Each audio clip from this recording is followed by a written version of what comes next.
एक देश एक चुनाव, संविधान की मूल भावना को स्थापित करने वाला कदम। वक्फ बिल 2025 के एक नए कानून बनने के बाद देश में एक देश एक चुनाव को लेकर फिर एक बार बहस छिड़ गई है।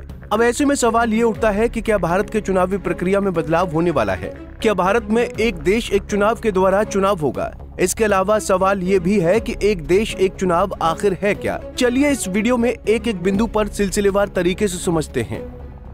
दरअसल एक देश एक चुनाव को लेकर देश में सियासी पारा हाई होगा जब यूपी के सीएम योगी आदित्यनाथ सामाजिक संगठन एवं स्वयंसेवी संस्थाओं की तरफ से इंदिरा गांधी प्रतिष्ठान में आयोजित कार्यक्रम में कांग्रेस के साथ ही सपा और बसपा पर भी जमकर हमला बोला। सीएम योगी ने कहा कि गैर बीजेपी दलों की अस्थिर सरकारों ने माफिया की मदद से सत्ता पर काबिज होने का रास्ता चुना था।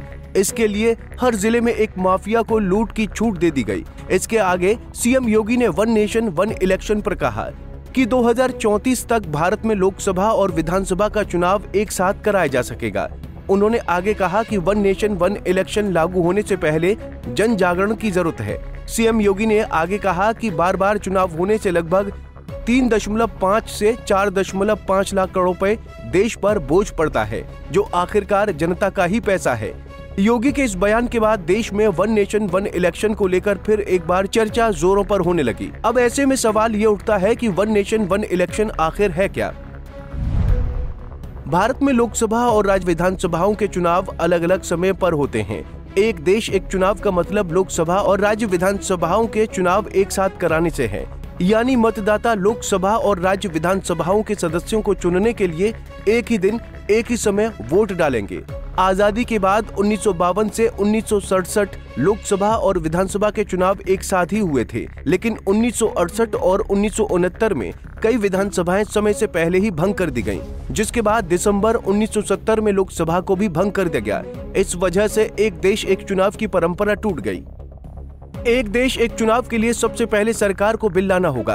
क्योंकि ये बिल संविधान संशोधित होगा, इसके लिए ये तभी पास होगा जब इन्हें संसद के 2/3 सदस्यों का समर्थन मिलेगा। यानी लोकसभा में इस बिल को पास कराने के लिए कम से कम 362 और राज्यसभा के लिए 163 सदस्यों का समर्थन जरूरी होगा।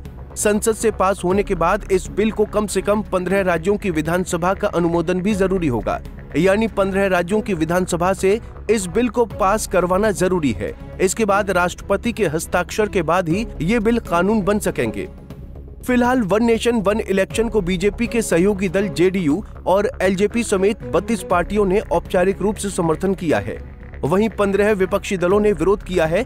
हालांकि इसके बाद आगे का सफर आसान नहीं होने वाला है।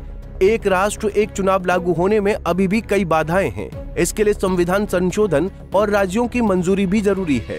संविधान में संशोधन और सभी राज्यों और केंद्र शासित प्रदेशों की सरकारों के साथ साथ संभवतः प्रमुख राजनीतिक दलों द्वारा इस संशोधन का अनुमोदन किया जाएगा। खैर, अब देखना होगा कि यूपी के सीएम योगी के बयान क्या सच साबित होता है। क्या 2034 तक वन नेशन वन इलेक्शन देश में लागू हो पाता है? ये तो आने वाला वक्त बताएगा। Bureau report, Punjab Kesari TV.